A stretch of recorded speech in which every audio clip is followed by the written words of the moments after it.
Graças a paz, irmãos. Amém.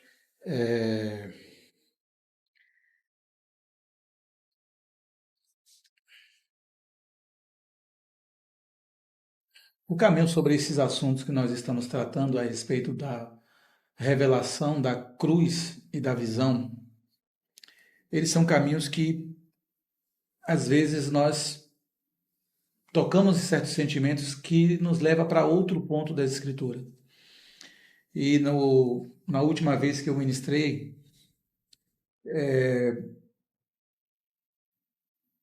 nós fizemos uma leitura do capítulo 5 de Reis, de Primeira Reis, e nós vimos algumas questões aqui que estão neste capítulo relacionado a quando nós não tomamos a cruz. E antes de falar sobre a visão, eu queria que os irmãos se atentassem para a finalização da última reunião sobre este assunto, que foi o seguinte: quando o Senhor quer nos aperfeiçoar, dentro do seu desejo de nos aperfeiçoar, e nós tomamos um caminho diferente do caminho da cruz, o Senhor então age em nós através de estrangeiros, através de Irão e através de giblitas. Aqui nós temos dois tipos diferentes de estrangeiros. É claro que existe nessa sombra, esse exemplo que o Senhor coloca para nós na Escritura, existe aqui algumas interpretações diferentes de quem seja o papel de Irão na sombra. Mas uma coisa é certa: Irão é estrangeiro e os seus artífices, eles entendem de corte. Eles entendem de como lapidar a madeira, de como lapidar a pedra. Então você imagina, o Senhor quer nos lapidar. Porque observe, irmãos, estamos recebendo a revelação do Senhor. E o Senhor quer nos lapidar para que possamos cooperar segundo essa revelação. Porque não é somente uma questão de ter recebido a revelação. É uma questão ainda de como cooperar diante da revelação que recebemos. Para isso a cruz. Sabe aquela mesma verdade que o Senhor deu duas provisões para nós na vida cristã? Uma, o sangue, é a provisão para perdão dos pecados. Mas o Senhor nos deu uma segunda provisão. Ele nos deu a morte em Cristo para não mais pecarmos. Então nós temos duas provisões na caminhada cristã. Uma, se pecardes, tendes advogado junto ao Pai, Jesus Cristo, o justo. Se confessar os vossos pecados, Ele é fiel e justo para nos perdoar os pecados. Então, isso é uma provisão, e glória a Deus por isso, porque nós podemos ir ao sangue, ao trono da graça e receber do Senhor redenção. Mas existe o outro aspecto: o Senhor também nos deu provisão de morte em Cristo. A cruz de Cristo operada em nós, nos fazendo morrer, assumindo em nós a morte de Cristo, o pecado não tem força em nós. E isso é estar morto para o pecado e vivo para Deus. Essa mesma realidade está no aplicar da cruz diária. Quando eu escolho tomar a cruz, porque ela é uma escolha muito pessoal, ela não tem como nós incentivarmos os irmãos a tomarem a cruz. Não existe essa possibilidade de eu incentivar minha esposa a tomar a cruz ou dela me incentivar a tomar a cruz. Existe a exposição da verdade para que nós escolhamos tomar a cruz. Essa exposição, sim. Ora, tomar a cruz nos capacita a reinar com Cristo.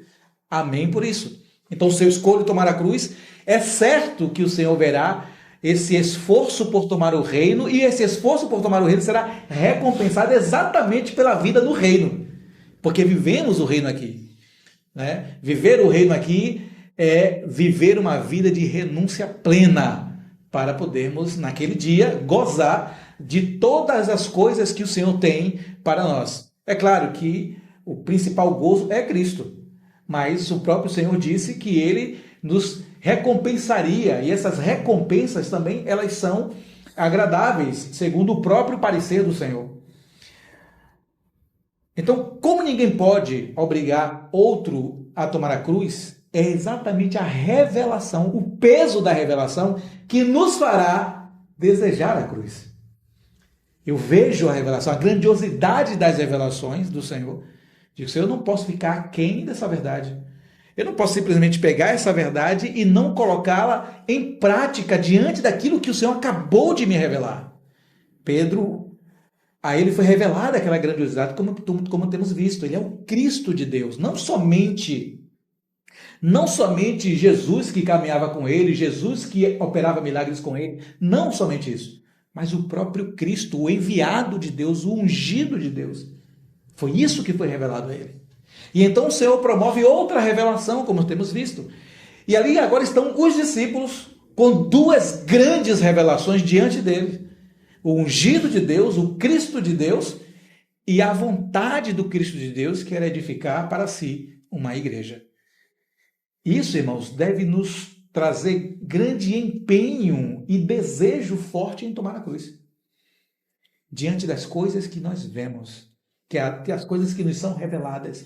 Se eu tenho uma revelação do Senhor, isso tem que me impulsionar a tomar a cruz. Agora, se tomar a cruz é um assunto de vontade própria, de desejo próprio de querer cooperar com o Senhor, o que esse texto então nos diz?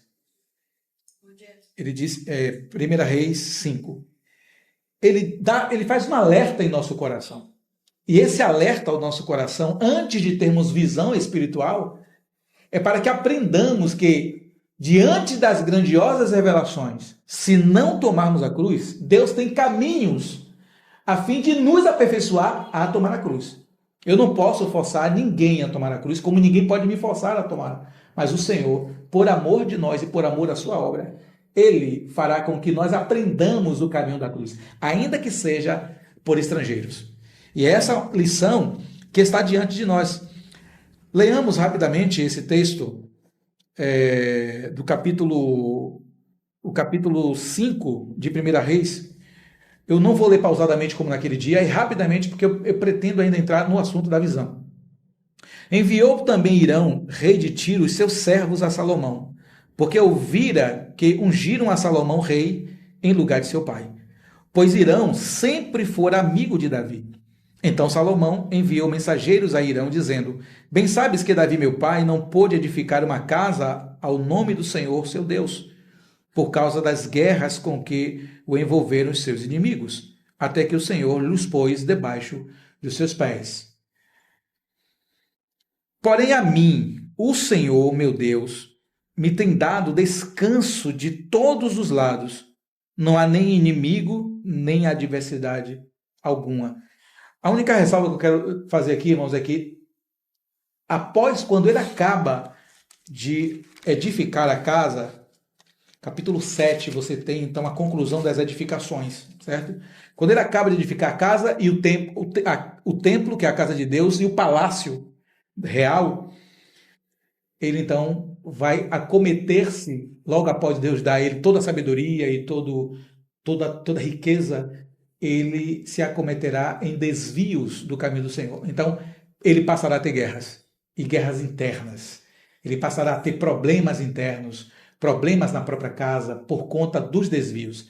Mas aqui é um homem que não tem guerras, por isso o tipo dele aqui é exatamente aquela sombra no que diz respeito ao Deus de paz, porque ele é um rei de paz. Então, ele não é como Davi, um Deus de guerra, como assim também representa Cristo como general de guerra.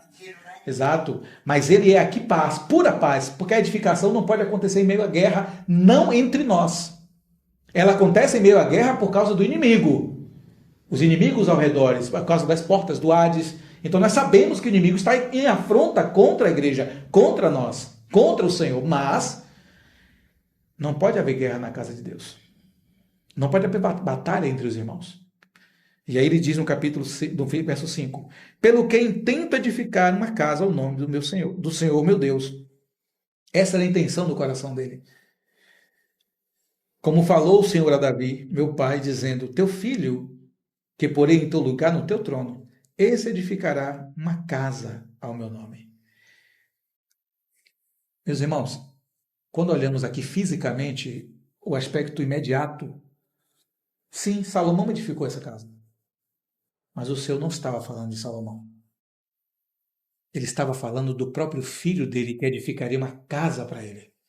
O Senhor vai revelar esse assunto exatamente a Pedro e aos discípulos. Eu edificarei a minha igreja. Ali sim, isto aqui se concretiza. Aqui era só uma sombra, mas o Senhor está falando muito à frente do que estava sendo dito neste momento a Irão por meio de Salomão. Então ele continua: dá ordem, pois, do Líbano que me cortem cedros, os meus servos estarão com os teus servos, e eu te pagarei o salário destes segundo determinares, porque bem sabes que entre o meu povo não há quem saiba cortar a madeira como os sidônios. Irmãos, na sombra, nesse momento não é o assunto de tratarmos das madeiras, mas só para os irmãos entenderem, na sombra, nesta sombra espiritual, as madeiras são estrangeiras também.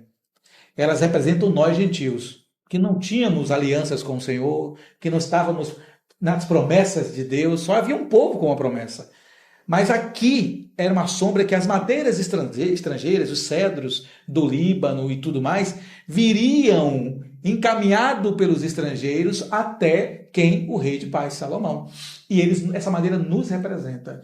Era a entrada dos gentios na realidade espiritual do corpo. Aquilo que diz Efésios capítulo 2, de dois povos fez uma única família, a família de Deus. Essa palavra ali, inclusive, família é, na verdade, a casa de Deus. Lá é koino, é de economia, é a casa espiritual de Deus. Então nós entramos, né, por essa porta das madeiras. E aí o chamado de Paulo é exatamente de que um chamado aos gentios, lembra disso? E no capítulo 3 ele revela isso, aquilo que eu acabei de falar resumidamente no capítulo 2, claro, ele usa a palavra capítulo, mas ele diz que eu falei resumidamente há pouco, isso é o capítulo 2. Então ele diz que eu fui chamado para os gentios, para levar essa grande revelação aos gentios. Então, essas madeiras somos nós. Aqui foi só um espaço para explicar aos irmãos esse detalhe. Mas o ponto que nos chama a atenção agora no verso 6 é o quê? Porque bem sabes que entre o meu povo não há quem saiba cortar a madeira como os sidônios. Às vezes nós não tomamos a cruz na caminhada. Então Deus faz o quê? Usa quem sabe cortar. Ele usa os sidônios. Os sidônios, eles são da mesma região de Irão, mas eles têm habilidade em nos tratar quando nós não queremos tomar a cruz para que o Senhor nos trate. Então o Senhor usa os sidônios. Verso 7. Ouvindo Irão as palavras de Salomão, muito se alegrou e disse: bendito seja hoje o Senhor, que deu a Davi um filho sábio sobre este grande povo. Enviou Irão mensageiros a Salomão, dizendo: ouvi o que mandaste dizer, farei toda a tua vontade acerca das madeiras de cedro e cipreste. Eu acho que na última reunião até fiquei de postar, não foi as madeiras para os irmãos verem, né? Como elas são tortas. Elas não são madeiras retas, porque nós não temos o caráter reto. Nós estamos caminhando, o Senhor nos chama como estamos. Aí o Senhor vai nos tratando, a palavra é ministrada, vai nos lavando, a palavra vai cortando a madeira, vamos nos aplumando, a madeira vai ficando reta, até nos parecermos com a madeira que é o Senhor, que é a madeira de quê? Madeira de acácia, perfeita, pura, sem nenhum tipo de defeito, uma madeira preciosíssima.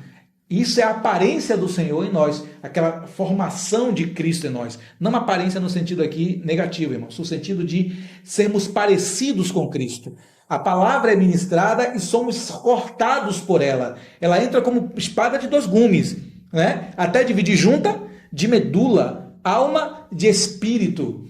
E esse fazer, esse ministrar, esse lavar da palavra nos torna as madeiras mais perfeitas, mais retas. Porque viemos de um meio que era o meio gentílico. Então, o Senhor começa a nos tratar, começa a nos cortar, sendo ainda que seja madeira de cedro ou de cipreste. Verso 9. Os meus servos os levarão desde o Líbano ao mar, falou Irão para Salomão. Essa é a nossa origem. E eu os farei conduzir em jangadas pelo mar até ao lagar que me designares. Até o lugar, que me designares. E ali os desamarrarei. Isso é muito interessante, irmãos. Há muito símbolo aqui. Nesse momento, não é a minha intenção tratar os detalhes do símbolo, mas o Senhor quebrou as cadeias. as correntes que nos aprisionavam. E é justamente o que está sendo dito aqui, que em tal lugar haverá o desatar dessas madeiras. Então as madeiras são desatadas e elas começam a ser trabalhadas pelos carpinteiros. Elas começam. Já viram que o carpinteiro trabalhando madeira? Não é a mesma coisa que marceneiro. João é marceneiro, mas o carpinteiro usa ferramentas inacreditáveis, usa um formão. O formão, irmãos, é para dar forma, por isso que o nome é formão. Sim, mas é porque o detalhe é que é madeira de lei, e madeira de lei não usa as máquinas modernas, usa de fato formão. O formão, ele tira lascas das madeiras. São pedaços imensos, porque você já pegou a madeira, ela tem aquelas protuberâncias, né? Aquelas distorções, então você pega o formão e vai cortando a madeira, até que ela vai ficando plainada. Depois vem com uma plaina, que é um material assim, que vai tirando, toda a rebarba da madeira vai saindo. Toda a rebarba da madeira vai saindo com essa plaina. E exatamente vai levando ao molde do Senhor. Mas, irmãos, os pedaços vão ficando. Já foram numa marcenaria ou numa empresa que trabalha com madeiras? Quando você vai ver, você tem várias lascas de madeiras espalhadas no lugar. Pó de serra. O último momento é o pó fino, que é o momento do polimento da madeira, quando já está passando a lixadeira. Aí você tem muito de pó. Ou seja, depois que tira todas as lascas, todas as rebarbas da madeira, ainda tem pó a ser tirado, ainda tem coisas a serem lixadas para que não fique uma farpa. Irmão. Se você passar o dedo assim não ficar uma farpa, porque se ficar uma farpa, fere outro irmão. E ainda tem um acabamento final, deve ilustrar, encerar.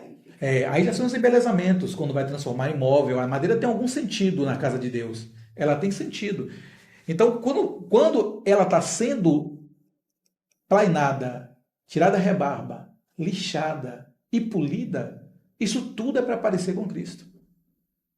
Mas não é brincadeira, porque muito de nós ficou no caminho. Tirou pedaços de Ricardo, tirou pedaços de Lucas, pedaços de Belinha, pedaços de Gilma. Ficou no caminho. Esses pedaços não podem voltar. São coisas que não pertencem a Cristo em nós. Mas todas as vezes que Cristo não está em nós, esses pedaços parecem que ressuscitam. Sabe? Esses pedaços da madeira não são a brutalidade que temos, é a maneira como tratamos os outros, é aquilo que somos na comunhão. Às vezes somos julgadores, às vezes somos insensíveis,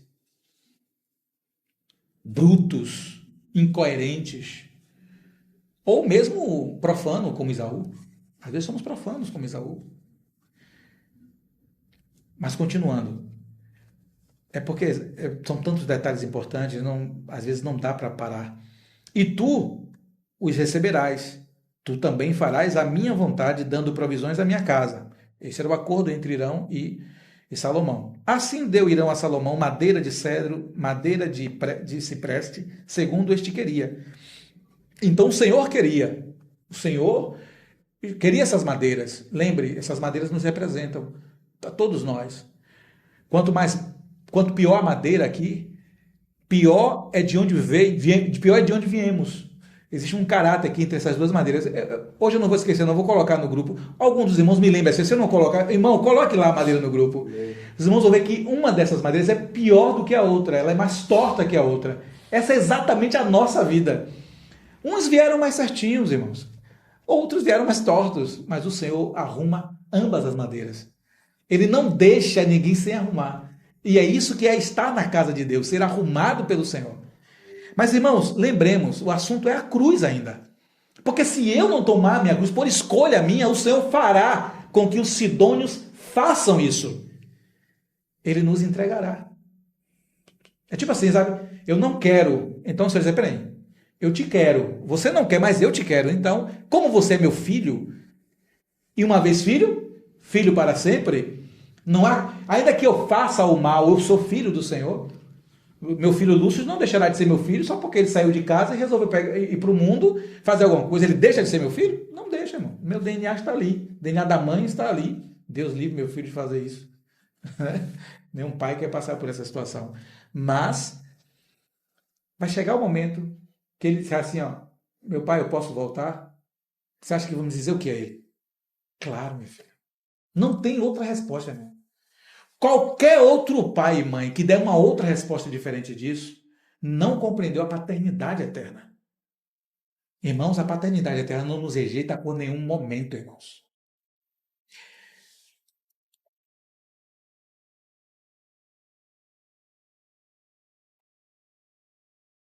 Meditem sobre um ponto da história de Esaú. Porque a história de Esaú ela é um marco. Aquela história é um marco dele e de Jacó. Tem um momento que quando Esaú chega para o pai, aquele é um dos momentos mais terríveis de toda a Escritura. Porque a Bíblia diz assim, ó, então Esaú perguntou ao pai, tens uma bênção, pelo menos uma bênção para mim? Pelo menos uma. Aí o pai responde a ele, não sobrou nenhuma, meu filho. E então a Bíblia diz, então Esaú urrou. Os irmãos sabem o que é urrar? É um choro incontrolável, irmão. Você não controla. E você, mesmo sendo homem, quando esse momento chega da história em nossa vida, não haverá quem possa nos segurar. Nós vamos urrar e cair em prantos. Foi o que aconteceu com Esaú. Quando Esaú chorou, diz que ele urrou e lamentou muito. Naquele momento, acontece uma palavra de esperança do pai para ele. Os irmãos lembram disso? Se perdoares o teu irmão, quando fizeres a paz com ele, então serás abençoado. Lembram disso?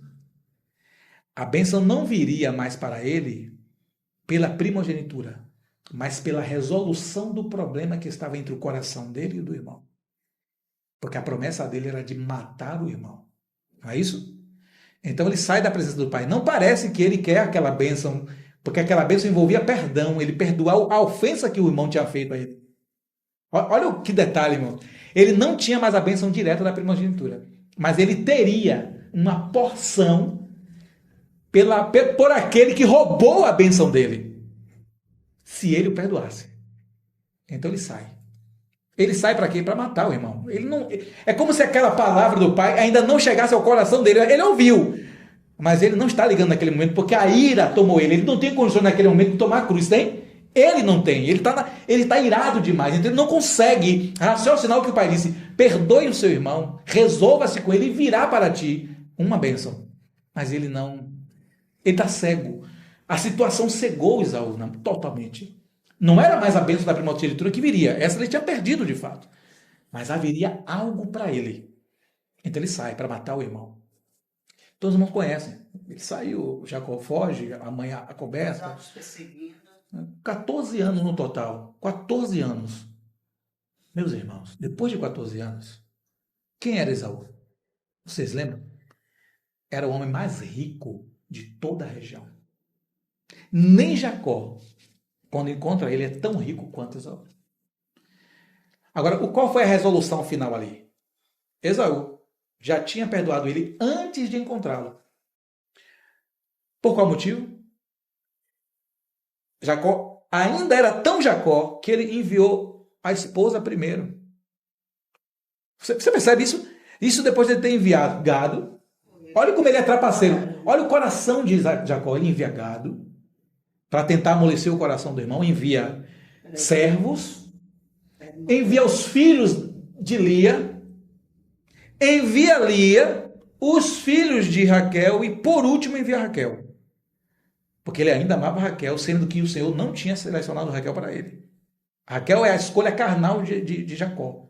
Lia é a escolha espiritual de Jacó. Ele não sabia porque Labão tinha dado Lia para ele, mas Deus sabia. Todas as tribos importantes que têm real sentido de condução do supremo propósito de Deus saíram pelo parto de Lia. Judá, Lia. Tribo de Levi, Lia. Os irmãos estão entendendo? Tanto a esfera sacerdotal quanto a esfera do reino vieram por Lia, não por Raquel. Raquel era a escolha carnal dele. Sabe aquela nossa escolha carnal? Eu vou pela beleza somente, pela silhueta, pelos músculos. Isso é a escolha carnal. A escolha espiritual é quem é interiormente o homem e a mulher. Essa é a escolha espiritual. Então, quando ele envia por fim a última era Raquel, ele fica. Naquele momento você está conhecendo ainda quem é Jacó, mesmo tendo sido tratado por Labão 14 anos. Olha o que aconteceu. Deus colocou, ele tomou a cruz dele? Não. Então Deus colocou quem para tratar ele? Labão. Para um Jacó, outro. Para cada Jacó, Deus tem um Labão. É essa a lição ali. Mas ele não se permitiu ser tratado em tudo por 14 anos, irmãos. A prova disso é como é que um homem bota os filhos e a esposa na frente. Você vai à frente. Você é o homem, você vai e encara a verdade e a realidade. Mas você não faz isso. Mas ele fez. Aí o que é que o Senhor faz? O Senhor quebra ele. Ele acha que aquilo que está amolecendo vai amolecer o coração de Esaú. Não.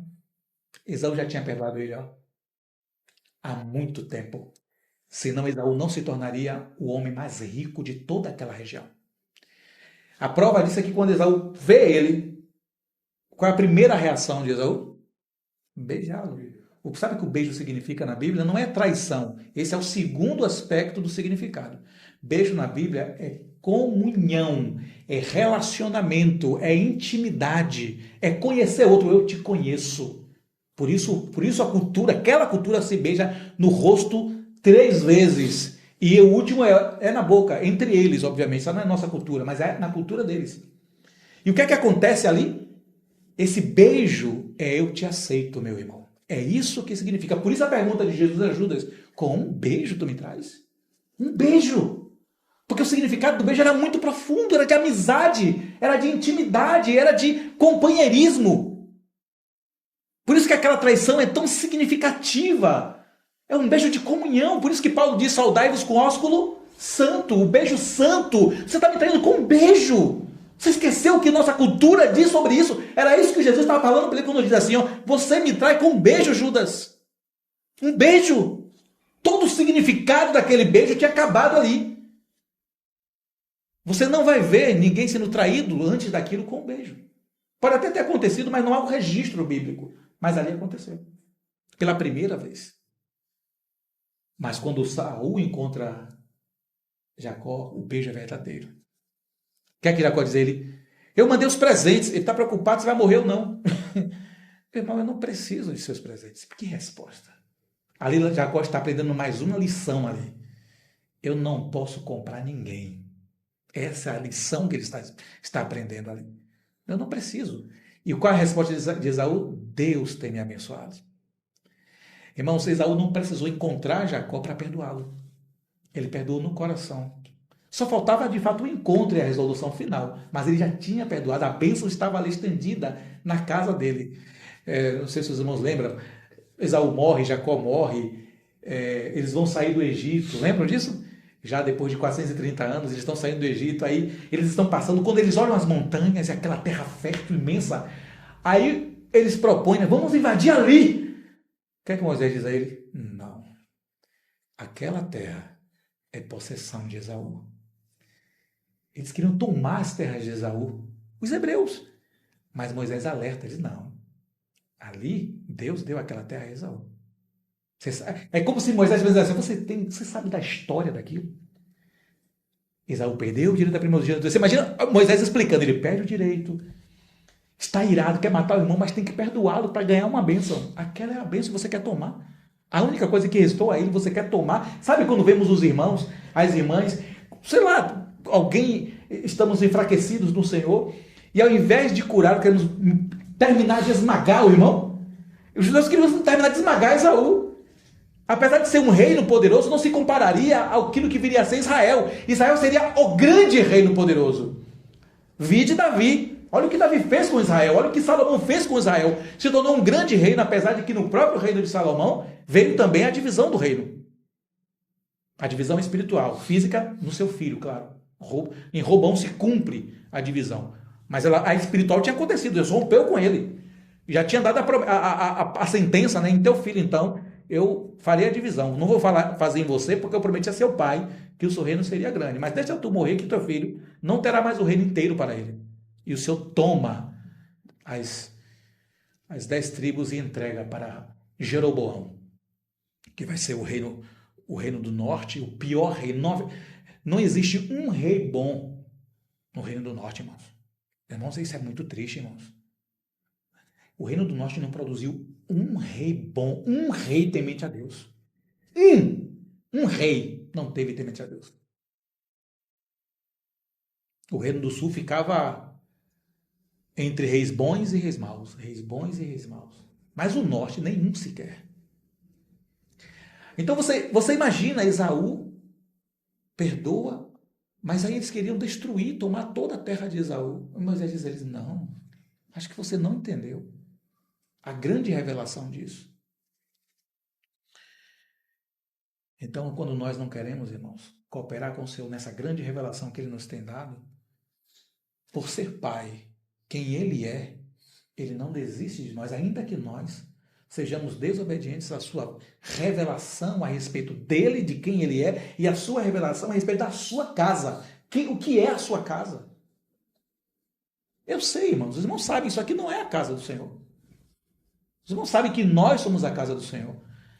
Mas às vezes, irmãos, parece que a revelação é pequena.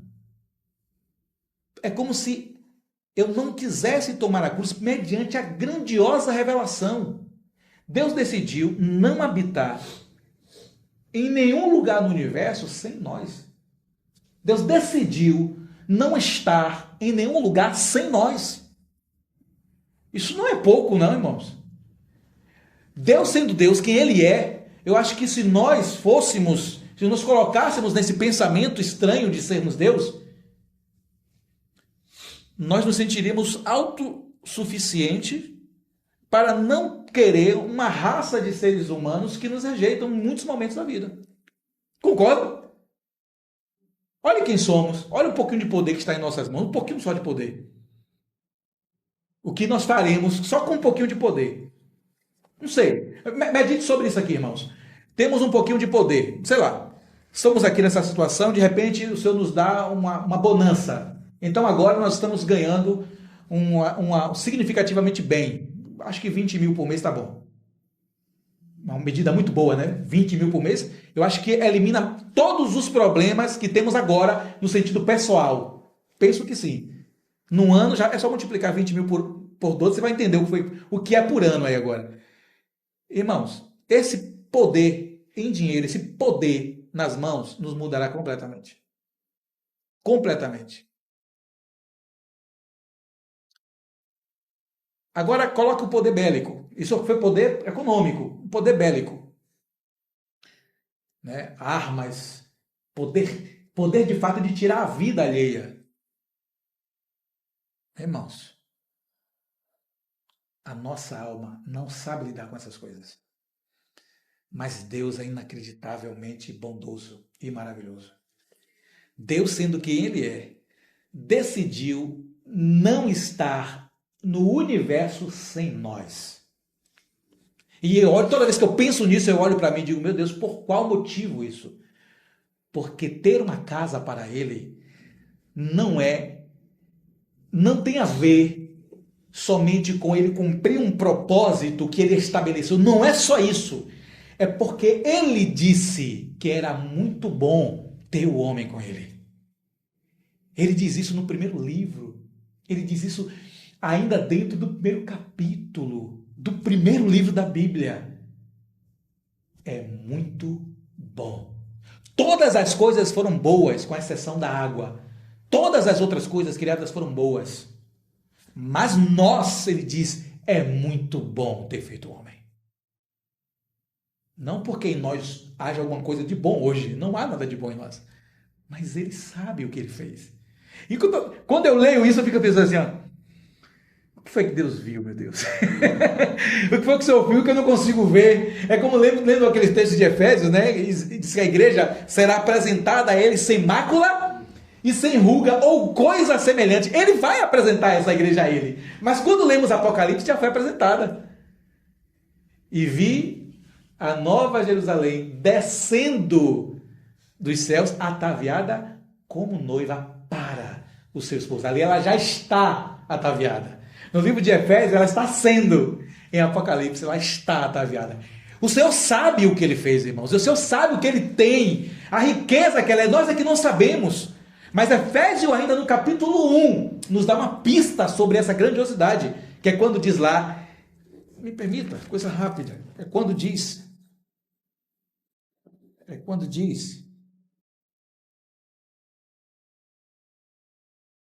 no finalzinho, verso Verso 18, vamos ler o 18. Iluminados, porque já começa a falar dessa visão espiritual. Iluminados os olhos do vosso coração, para saberdes qual é a esperança do seu chamamento. Irmãos, qual é o nosso chamamento em Deus? Ele nos chamou para sermos o quê? Casa dele. Casa espiritual, porque ele não pode habitar em materiais feitos por mãos humanas, ainda que sejam lindos. Essa taça é linda. Mas ele não pode habitar em um material feito por mãos humanas. Ele habita em materiais feitos por ele. O homem foi feito por ele. E ele não fez de qualquer forma, ele sabia o que era o homem. Ele sabia o que ele teria em suas mãos, o que ele teria para si. Não é somente Darlan. É Darlan e ao mesmo tempo João. Absolutamente diferentes. Não pensam a mesma forma, não pensam a mesma coisa, não se vestem da mesma forma, não gostam das mesmas coisas, não ouvem as mesmas coisas. Mas Deus quis os dois. Não é bonito igual o João. Aí acho que a esposa dele vai discordar. Né, minha irmã? Então, o Senhor, irmãos, ele é precioso por causa dessas verdades que está aqui, que ele aos poucos vai nos revelando, nos mostrando. Vivesse Davi nos dias de hoje, ele diria que não estava alegre porque ia à casa de Deus. Ele diria, eu estou alegre porque eu sou a casa Exato, de Deus. a alegria seria ainda mais profunda. Essa deveria ser a nossa alegria. Temos essa realidade. Ele não teve essa revelação porque ele não viveu nos dias, né, de hoje do Novo Testamento, né, na Nova Aliança. Né? Sim, a manifestação da graça de Deus na revelação neotestamentária mostra para nós mais profundidade do que o Senhor queria. É que a revelação ela é progressiva, ele não tinha como saber. E isso apesar de que Deus deu a ele um quião que a nenhum outro tinha dado. Quando ele descobre que ele não pode edificar a casa, ele chora e pergunta ao Senhor. O Senhor mostra a ele algo. O teu filho reinará. E o Senhor diz algo a mais. Para sempre. Você imagina Davi? Como assim? Meu filho não vai morrer? Meu filho não conhecerá a morte? Eu já estou perto, meu filho não vai conhecer. Então, esse Davi viu algo além que os demais não viram. Que nem Moisés. O Senhor mostrou algo no monte a Moisés que ninguém viu. Depois façam isso. Peguem todas as tribos. Vai no livro de Números e Êxodo e pega a disposição das tribos. Lembre, Moisés está no monte com Deus, conversando. Imagina Deus dizer assim, olha para lá, para o povo. Já estava montada. A forma das tribos já estava montada. Tem uma cruz montada ali. O formato das tribos, a disposição das tribos, formam uma cruz. Mas só vê quem está de onde? De cima. Mas Moisés estava lá em cima. Ele e quem mais? E Josué. Imagine quando eles olharam para baixo. Então o Senhor mostrou algo a ele que ninguém mais viu naquele momento. A mesma coisa a Davi. Teu filho será o trono para sempre. Então, algo a mais foi dado a ele. É tanto que foi dado a Davi todos os significados de todas as formações dos sacerdotes, os turnos dos seguranças, os turnos dos levitas, tudo foi dado a Davi. Davi não pegou só planta de construção. Ele pegou a planta e ainda pegou a ordem da agenda. A agenda é qual é essa aqui? A agenda foi dada a Davi, a agenda completa do serviço. Quando Salomão pega aquilo, você imagina Salomão, meu Deus, meu pai só não pôde edificar, mas está tudo pronto aqui. Tudo pronto. E então, irmãos, nós lemos essa surpresa. A esperança do seu chamamento, qual a riqueza da glória da sua herança. Qual é a nossa herança nos santos? Ele está dizendo assim, ó, por isso que eu tenho dito sempre, usem traduções mais antigas, esqueçam as traduções modernas, elas não trazem essa realidade aqui. A nossa herança nos santos. Eu tenho uma herança em João. Grazi tem uma herança em Edna. Edna tem uma herança em Beli. Beli tem uma herança em Gilma. Gilma tem uma herança em Jéssica, que tem uma herança em Darlan, que tem uma herança em mim. Nós temos uma herança nos irmãos, uma herança. Que herança é essa, irmãos? É Cristo em vós, a esperança da glória. Amém. A herança é a preciosidade de Deus em vasos de barros. Irmão, nós somos barro, puro barro. Vaso que não pode conter essa preciosidade, mas o Senhor decidiu nesses vasos colocar tamanha preciosidade. Esse é o grande chamamento, conter Deus. Esse é o grande chamamento nosso. Quando cremos, Deus vem a nós, mas nossa carne é tão terrível que abafa essa glória que já está dentro de nós. Mas toda vez que nós damos lugar tomando a cruz, a glória se manifesta. Ela emana de nós para os outros irmãos. É por isso que nós dizemos assim, nossa, esse irmão, essa irmã está no Senhor. Eles estão firmados em Cristo. Você vê pelo proceder diário, você vê pela vida diária, você vê pelo falar diário, pela comunhão que se tem. E o próprio Espírito testifica. Né? Também, sim. Nós percebemos quando o irmão não está bem no Senhor. Você vê essa manifestação diária dos santos, Cristo está na vida dos irmãos. Não é somente uma situação de você ver a face em glória. Muitos tiveram tal experiência. Muitos recentemente tiveram tal experiência. Mas, inclusive, perceber e notar Cristo. Quais são as ações desses irmãos? É Cristo que faz aquilo. Eu não faria aquilo nunca. Fazer o quê? Dar outra face depois que me pisotearam a primeira? Irmão, Ricardo vai revidar, irmãos. Mas Cristo não revida. Cristo vai mudo ao matadouro. Ele não é uma ovelha que não foi adestrada. Ele é uma ovelha adestrada. Ele não é um gado novo. Ele é um gado velho. Gado velho não tem brabeza. Gado velho ele marcha com lentidão, mas tem peso. Um gado novinho se bate para lá, se bate para cá, dá coisa para lá, dá coisa para lá. É brabo um gado mansinho, novinho, ele é muito brabo. É por isso que existe o jugo, né? Verdade, o significado do jugo ele é bem interessante para nós. Observe nós, quando jovens em Cristo. Eu não quero entrar aqui agora no que é ser jovem em Cristo, mas vamos lá, estamos jovens em Cristo. Todos nós aqui. O que é que acontece quando somos jovens em Cristo? Meu irmão, é muito ego ainda. Eu faço isso, eu faço aquilo, é meu. É muito eu. Observe, é muito ego. Ego é mim, é muita coisa que eu sou. Aí o Senhor vai crescendo em nós e muita coisa do que somos vai sendo abandonada e Cristo vai sendo em nós. Cresça mais em mim, não é isso que nós pedimos no hino? Cresça mais, Senhor. Mas, irmãos, quando nós somos jovens, o Senhor nos amarra a Ele.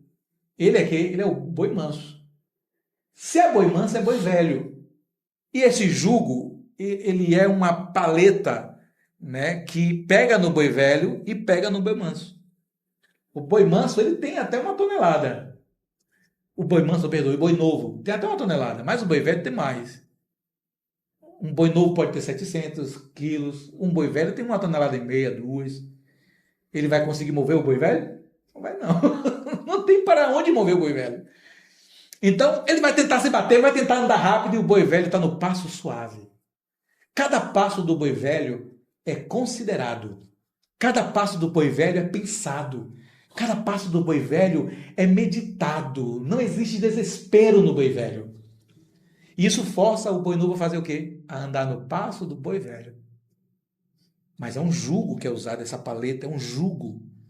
E ali, o boi moço mais novo vai se conformando a quem? Ao passo do boi velho. Até que ele agora é um com o boi velho.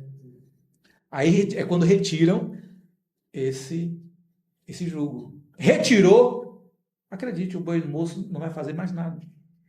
Mais nada, ele não vai sapatear, ele não vai dar coisa, mais nada. Ele está condicionado ao exemplo do boi velho.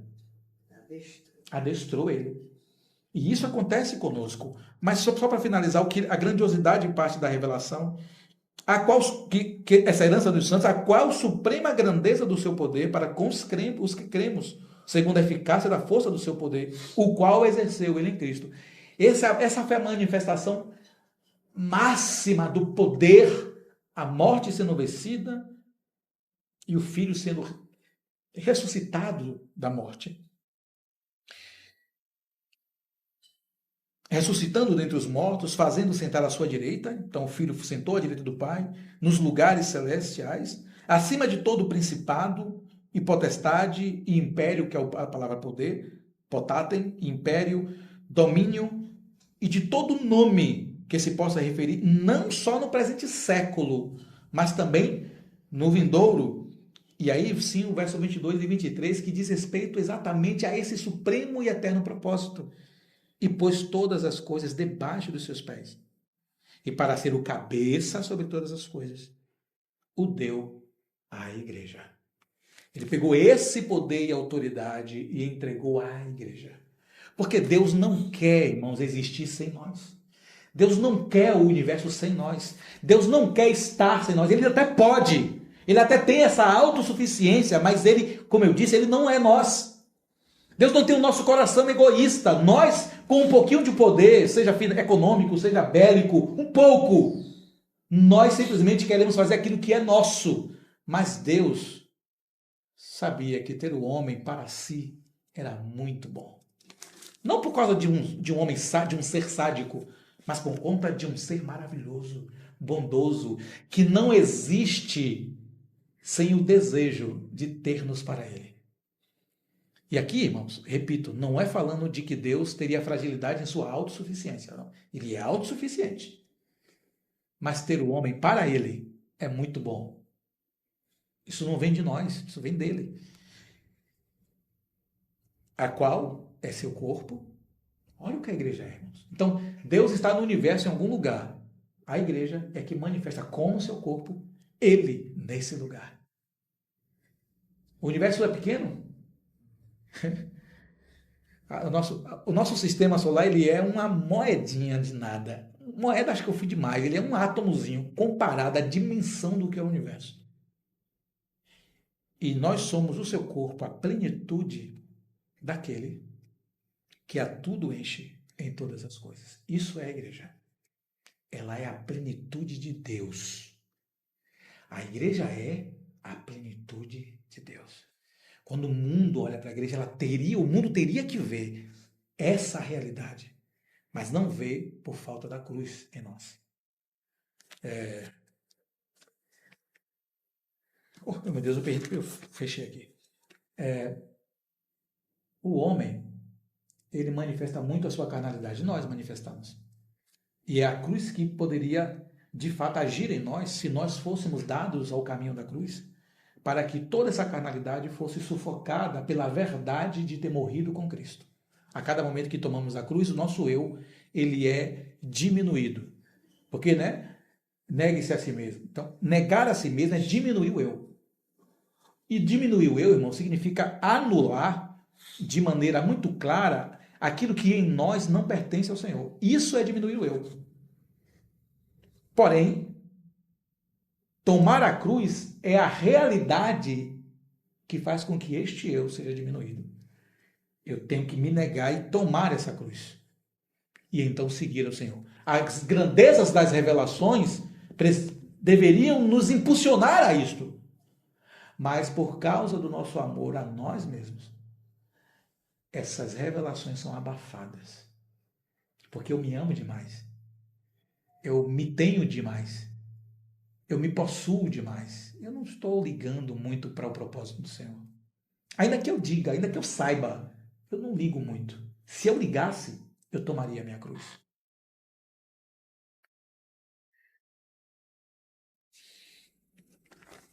Então, ele diz assim, ele continua. Assim, deu Irão a Salomão, verso 10. Deu Irão a Salomão madeira de cedro, de madeira de cipreste, segundo este queria.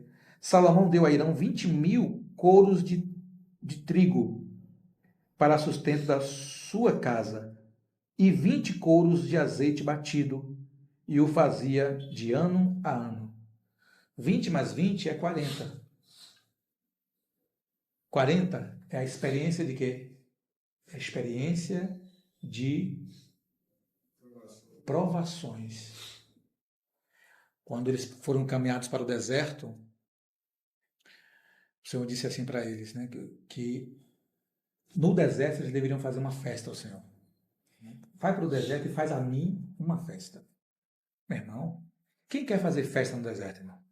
Não tem água, não tem comida.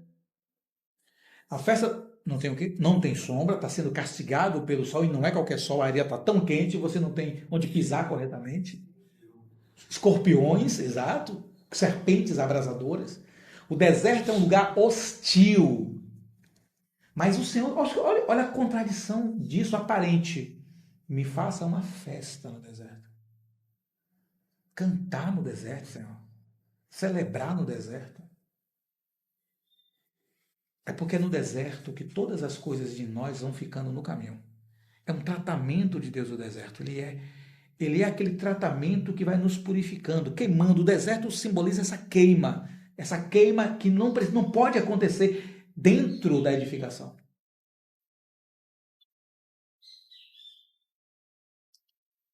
Mas o Senhor pagou. O Senhor pagou esse deserto. Lembra do Senhor no deserto? 40 dias e 40 noites. A experiência lá dele são 40 anos.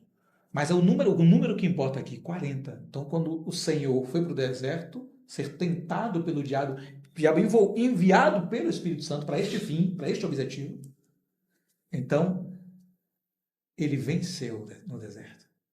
Aquela vitória do Senhor, ela aponta que em Cristo venceremos no deserto e celebraremos no deserto uma festa ao Senhor. Ainda estamos no deserto. Alguns passam por momentos de oásis no deserto e têm um refrigério, encontram a água momentânea, mas continuam no deserto até que todas as coisas sejam purificadas e olhemos Canaã até que ela de fato se manifeste. Claro, em primeiro momento, para que não haja dúvida, em primeiro momento, Canaã, ela representa Cristo. Já temos a boa terra em nós, que é Cristo. Nós estamos nessa boa terra, espiritualmente falando, mas nós não estamos ainda fora deste mundo, deste deserto. Nós estamos no deserto, estamos no mundo. Estamos ainda vivendo essa realidade no mundo. E o que é que ocorre? O Senhor vem nos buscar para que possamos agora sim viver a verdadeira Canaã, a nova Jerusalém, que vai se manifestar, que é a própria igreja. No final das contas, se você vê a nova Jerusalém, a igreja, você toma um susto. Que compreensão é essa, Senhor? Porque as coisas do Senhor se revelam exatamente assim. Observe Cristo. Cristo é Canaã, não é isso? É onde nós descansamos no Senhor, descansamos em Cristo. Ele é esse descanso. Mas sempre estamos em tribulações, sempre estamos em problemas. E onde é que está o descanso? Por que nós não descansamos? Porque é uma questão de realidade espiritual de cada um de nós. Esse não é um aspecto somente coletivo da igreja, corpóreo da igreja. Esse é um aspecto individual também. O livro da Sulamita, existe um problema, inclusive, às vezes, para alguns na vida da igreja, de perceber uma outra verdade no livro de Cantares. O livro de Cantares não é somente Cristo e a igreja, como ele também não é somente nós e Cristo. O livro de Cantares é essa dupla realidade. Você precisa ler aquele texto e se ver no seu relacionamento com Cristo. Isso é uma verdade daquele livro. A outra verdade é você ver a igreja e Cristo. Então, quando você lê aquele texto, você tem que ver você e Cristo e a igreja e Cristo, a dupla realidade. E existe uma terceira, mas essa terceira, ela é humanamente mais fácil de ser percebida. Você e seu esposo. Você e sua esposa. É mais fácil. E, de fato, essa verdade está ali. É um livro que trata desse relacionamento espiritual com o marido e com a esposa. Nesse caso, não é somente espiritual, é também o quê? É também amoroso. E isso é verdade. O livro está falando dessas três dimensões. Mas ignorar a dimensão espiritual do seu relacionamento individual com Cristo naquele livro é não perceber que o Senhor fala em ambas as dimensões para nós. Cristo e a igreja, Cristo e você, e por fim, a dimensão mais humana do livro, você e seu esposo, você e sua esposa. Essa é a dimensão mais humana do livro. E eu vou encerrar aqui, irmãos, nessa finalização desse texto, que ele diz assim, essa parte muito, muito importante. Verso 12. Deu o Senhor sabedoria a Salomão, como lhe havia prometido. Havia paz entre Irão e Salomão. E fizeram ambos entre si aliança. Formou o rei Salomão uma leva de trabalhadores dentre todo Israel. E se compunha de 30.000 homens. Que número maravilhoso é esse aqui. 30.000 homens. Os trabalhadores, irmãos, eles precisam ser adultos. Não se coloca a mão no arado na obra sem a maturidade, tem que ser adulto. A vida adulta, você tem maturidade da vida adulta ali, dos 30 anos, para iniciar o seu serviço espiritual real. Real. Antes disso, aqui é uma vida espiritual, de uma idade espiritual. Antes disso, a sua vida é experimental no Senhor. Sabe, quando eles iam para a guerra, na idade de 20 anos, quando você lê Números, eles com 20 anos iam à guerra, os jovens. Mas com 20 anos, quando ele queria servir a Deus na casa de Deus, ele não podia servir. Ele fazia o quê? Ele era encaminhado para os anciãos que tinham já deixado o serviço sacerdotal. Aí com 20 anos, eles passavam 10 anos sendo treinados pelos anciãos, para que quando eles completassem que idade? 30 anos, ele fosse para o trabalho sacerdotal. 30. Por isso aqui, ele envia 30. O Senhor começa seu ministério aos 30 anos. Tudo isso aqui é muito significativo, mostrando para nós que uma pessoa que não se compromete nessa idade espiritual de responsabilidade, ela não pode colocar a mão no arado. Porque se retirar a mão do arado, irmãos, há consequência. Pois aquele que colocou a mão do arado não pode voltar atrás. Não se volta atrás depois que assumiu responsabilidades. Não se pode deixar para lá. E isso tudo tem a ver com cruz, irmão. E ele continua. E os enviava ao Líbano alternadamente. Como? 10.000 por mês. Um mês estavam no Líbano e 2 meses cada um em sua casa. Um mês lá e 2 em casa. Um mês servindo e 2 descansando. 10.000. 10 na Bíblia é número de plenitude. Plenitude. E essa plenitude, ela fala de algo muito, muito impressionante. Se não houver o número exato de trabalhadores, a obra não anda. Se o número fosse menor, não haveria conclusão da obra. Por isso que a nossa oração, irmãos, é assim: Senhor, envia mais obreiros para a tua obra. Porque a obra do Senhor precisa ser concluída. Ela não pode só estar nos ombros de um irmão, de 2 irmãos, de 3. Ela tem que ser distribuída no corpo para que haja, de fato, manutenção da obra de Deus. E os enviava ao Líbano, né, alternadamente 10.000 por mês. Um mês estavam no Líbano e 2 meses em sua casa. E Adonias dirigia a leva. Tinha também Salomão 70.000 que levavam as cargas. Tinha 70.000 que levavam as cargas e 80.000 que trabalhavam pedras nas montanhas. Eu não vou entrar nesses números agora, porque esses números requerem uma densa caminhada na antiga aliança. Mas vale ressaltar aos irmãos que 60 está relacionado a uma maturidade plena. Maturidade plena. Não é alguém oscilante. É alguém que caminha com o Senhor em plena maturidade. Mas o que diz aqui, que esses 2 grupos de 60 e de 80, eles trabalhavam em um lugar. Não era na casa de Deus. Olhem isso, irmãos, por favor. Onde eles trabalhavam? Nas montanhas. Irmãos, não se corta pedra na casa de Deus. Como é que se tirava a pedra da montanha? Ainda hoje. Claro que hoje existem os maquinários, né? Você tem muito maquinário hoje para fazer isso. Vocês já devem ter visto vídeo se cortando pedra de mármore, por exemplo, né? Montanhas de pedra de mármore. Você tem um maquinário especial para isso. Mas como é que cortava pedra para fazer construção na antiguidade? Com marretas pesadas, com talhadeiras pesadas de corte. E qual era o som disso, irmãos? Era um som trincante. Sabe aquele som trincante? Era um som trincante. Esse som continuava ecoando nas montanhas. Mas você já bateu uma panela na montanha? Existe uma propagação do som. Ele se repete muito. Agora imagine 60 e 80 mil homens batendo suas marretas em talhadeiras da montanha para cortar pedras. Esse som é ensurdecedor. Quando nós estamos fazendo zoada, quando nós estamos gritando, essa zoada aqui é zoada espiritual. Quando nós estamos gritando, quando nós estamos nos debatendo, quando nós estamos fazendo isso, nós estamos trazendo barulho, esse estridente, para dentro da igreja.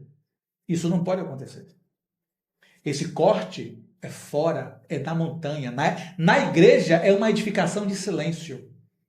As pedras já chegavam da montanha, da pedreira, elas já chegavam cortadas, quadradas, cubos perfeitos, já preparados com seus devidos encaixes, que eram feitos chanfros, ranhuras. Sabe o que é um chanfro? Um chanfro é um corte que você tem em um lugar e no outro lugar você tem um corte que se encaixa com esse outro corte. Isso é um chanfro. Isabel deve saber isso de computação, né? Quando você encaixa, só pode encaixar o processador em uma única posição, que ela tem um chanfro, não é isso? Memória também tem um chanfro num lugar, só que só encaixa naquele lugar. Então, cortes na madeira, na marcenaria tem isso. Você corta um elemento que você deixa uma ponta aqui e no outro você deixa um espaço onde essa ponta se encaixa. Isso é um chanfro.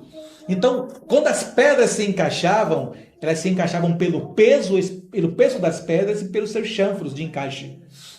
Isso dá o quê? Sustentação, peso. Não vou entrar nesse ponto aqui agora do peso espiritual que temos que ter na obra de Deus para trabalhar. As pedras mais pesadas ficavam onde? Embaixo. Olha que coisa curiosa, não? Né? Às vezes nós queremos ficar em cima, mas a lição disso é que quanto mais espiritual o homem de Deus e a mulher de Deus, mais embaixo fica. Caminho de ministério é para baixo. É para baixo, é isso mesmo. Se escondendo. Está contrário do que se vê hoje, né? Sim, sim. É estar debaixo das outras pedras. Porque como é que as outras pedras caminham, irmãos? Não tem como caminhar, as outras pedras são leves. Mas precisam estar apoiadas por quem? Por pedras mais densas. É aquele texto de Efésios de novo. Quando diz assim: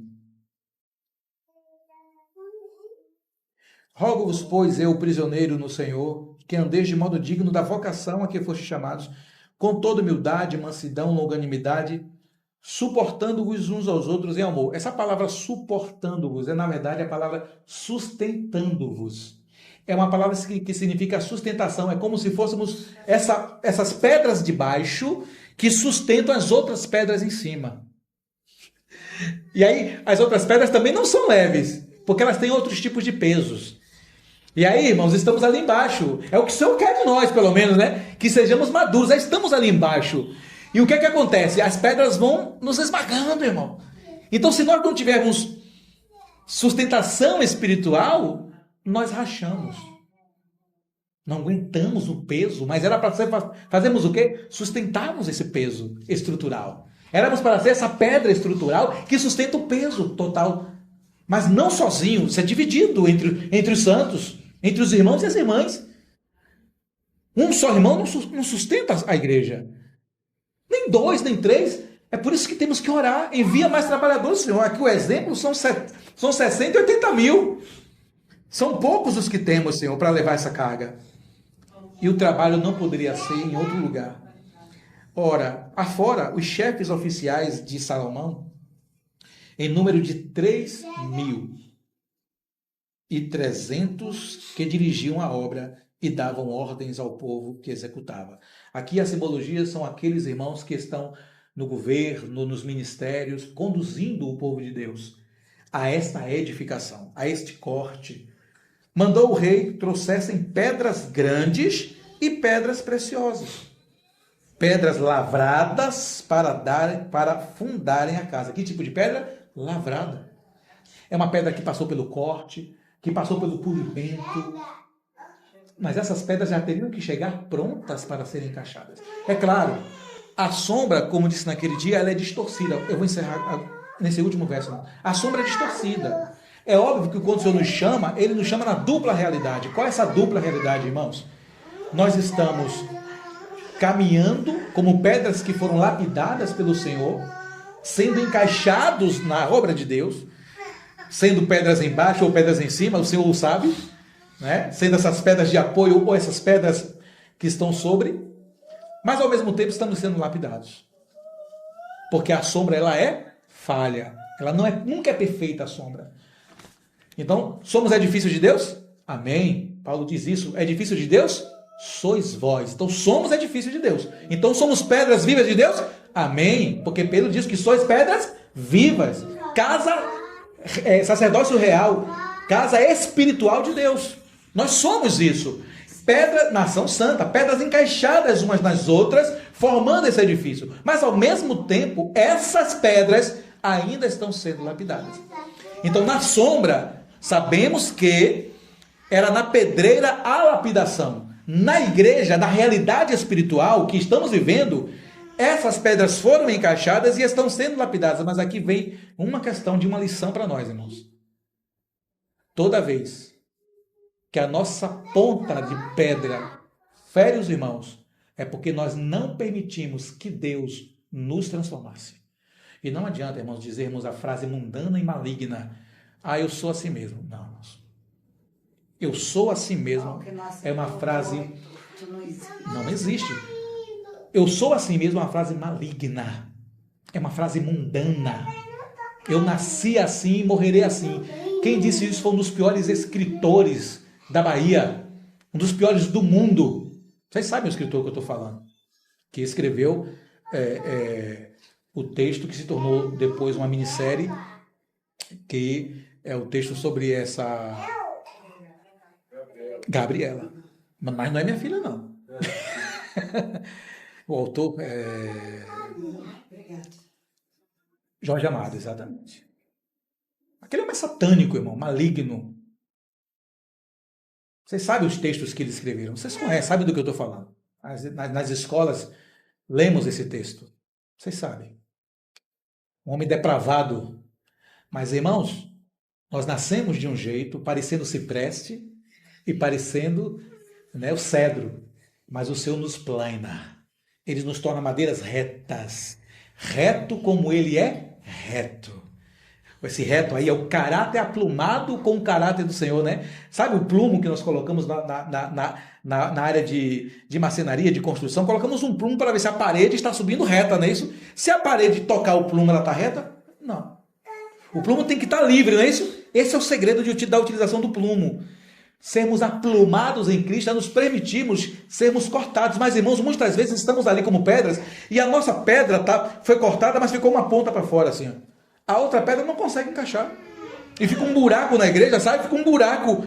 Porque nós tem uma protuberância em nós que somos uma pedra viva. Aí nós não queremos, irmãos, permitir que o Senhor ajuste isso para o Senhor polir. Porque ele é o quê? É melhor cair nas mãos dos Deus vivo ou nas mãos dos homens? Me diga, irmãos. Do Deus vivo. Ainda que firme e duro seja o Senhor. Porque os homens não terão piedade de nós. Se cairmos nas mãos dos cortadores de Irão, se cairmos nas mãos deles, não terão piedade de nós, irmãos. Eles serão ferrenhos, eles cortarão sem pena. O Senhor ainda faz devagar. Um dia o Senhor nos dá uma palavra firme, outro dia o Senhor nos dá uma palavra de óleo, com óleo da unção. No outro dia o Senhor traz uma tesoura para poder cortar direitinho um pavio que fumega, mas no outro dia o Senhor já traz o azeite para completar e acende esse mesmo pavio que estava fumegando. O Senhor trabalha em nós de maneira suave, mostrando, acalmando, tosando, acendendo. O Senhor sempre está trabalhando em nós.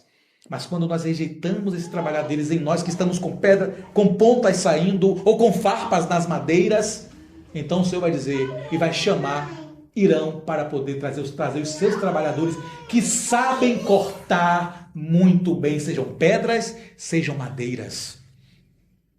E finalizando o capítulo, ele diz: mandou o rei que trouxesse 100 pedras grandes e pedras preciosas e pedras lavradas para fundarem a casa. Lavraram os edificadores. Todos nós somos edificadores do Senhor. Então lavraram-nas. Salomão os de Irão, lavraram-nas os edificadores de Salomão e os de Irão. Mas tem agora mais um povo aqui que estava lavrando que não estava sendo visto. Os giblitas.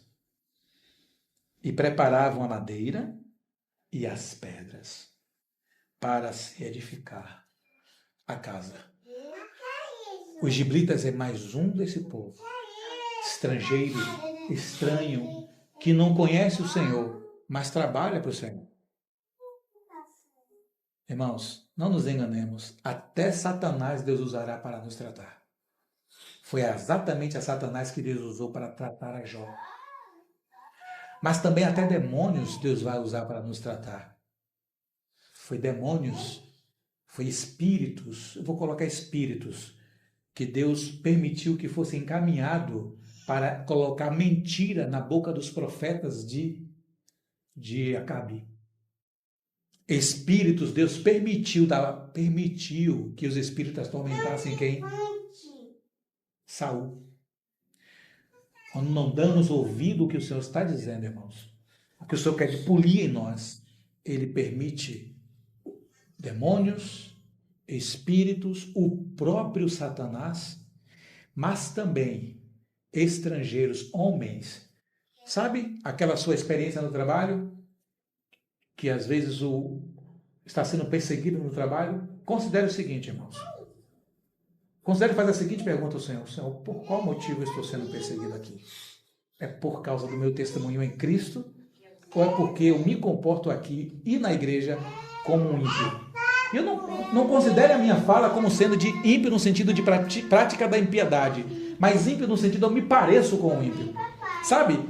Quando as pessoas no trabalho não veem em nós nada de Cristo, nada, é porque nos parecemos mais com o mundo do que com o Senhor. Somos mais aceitos na roda deles do que com o Senhor. Sabe aquela coisa que deveria acontecer? Não chama ele, não, porque ele não faz parte disso aqui. Ele vai estragar o nosso momento. É isso que deveria acontecer. Um outro detalhe, irmãos, importantíssimo nisto.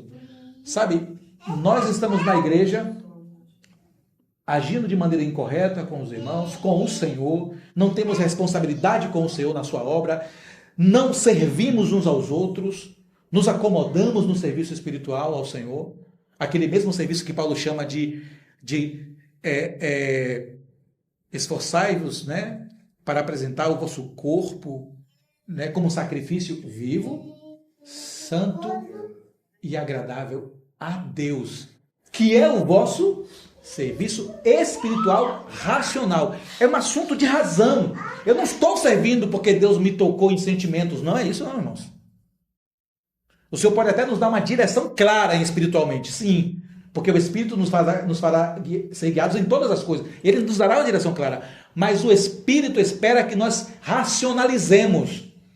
Eu preciso fazer isso. Eu preciso limpar as cortinas. Eu preciso tocar o piano. Ricardo não veio. Eu vou tocar o piano. Eu preciso tocar o carrom. O Gustavo, o Lúcio, Felipe, Sofia não vieram. Outro irmão vai levantar o serviço. Belinha não pôde vir. Darlan trouxe o notebook. Outro irmão levanta. Eu vou servir aqui, irmãos. Vou ajudar nesse assunto. O serviço ele é feito porque há uma responsabilidade espiritual. Mas quando nós não nos manifestamos ao serviço, somos Esaú, profano. E o que é que acontece? Estamos trocando as coisas de Deus. Aí o que é que Deus faz? Deus cria um problema no trabalho, irmãos. Deus permite que os giblitas nos tratem. Sabe?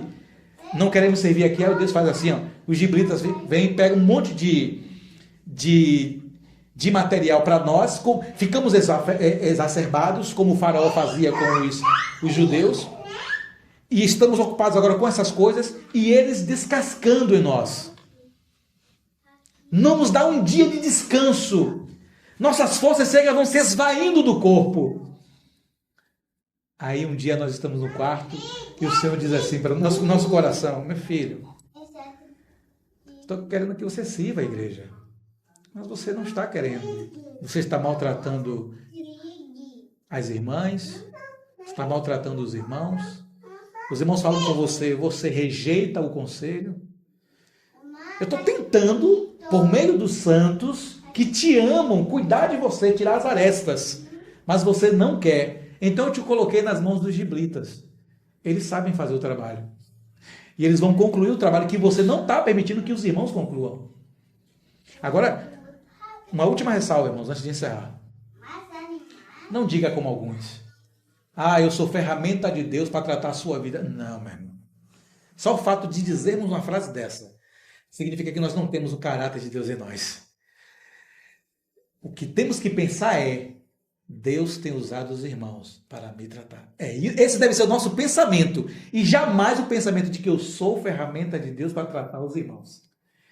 Os irmãos são ferramentas de Deus para me tratar. Aí é um pensamento bom, maravilhoso. Eu sei que os irmãos vão me aconselhar, vão me exortar, vão me consolar, vão me dar conselhos que eu não vou querer aceitar. E quando eu não aceito, Deus levantará Irão e levantará giblitas. E eles sabem cortar bem. Eles sabem polir bem. Irmãos, quando ganho revelação, se eu não permito que a cruz opere e não vou em direção a ela, de alguma forma Deus usará os estrangeiros para nos fazer perceber que a cruz é necessária. Quanto mais cedo eu entender que eu posso ter a opção de tomar a cruz agora, se levantar dessa reunião, lembrando sempre disso, eu tenho que tomar a minha cruz. Se eu lembrar disso, a nossa frutificação com Deus, a nossa unidade com Ele diante da grande revelação que temos, Cristo e a igreja, então nós só faremos cooperar em unidade com o Senhor, em unidade com Ele. Eu sei que não deu tempo entrar nos detalhes da visão, mas é assim mesmo. Faltou ler o texto de Mateus sobre aquela visão que os irmãos têm ali. O Senhor nos dará caminho, a gente vai continuando, o Senhor vai dando caminho e vamos verificar por qual motivo então Deus mostrou a ele aquilo. A revelação, irmãos, é algo muito interior. A visão é algo muito exterior. Amém? Interior é a revelação. Ela nos dá, inclusive, um guiar interior. Ela vem de dentro. Mas a visão eu vejo algo. Por isso que a expressão de Paulo é distinta. Eu não fui desobediente ao que eu vi. Eu tive uma grande visão. Eu não fui desobediente àquilo. Mas no meio dessas duas coisas, entre as grandes revelações que nos é dado e entre a visão que temos para cumprir o supremo propósito, a cruz está ali operando. Se ela não operar, o máximo que eu farei é atrapalhar toda a obra do Senhor. E esse prejuízo, irmãos, nos será cobrado depois. Amém? Jesus é o Senhor. Vamos orar e agradecer ao Senhor.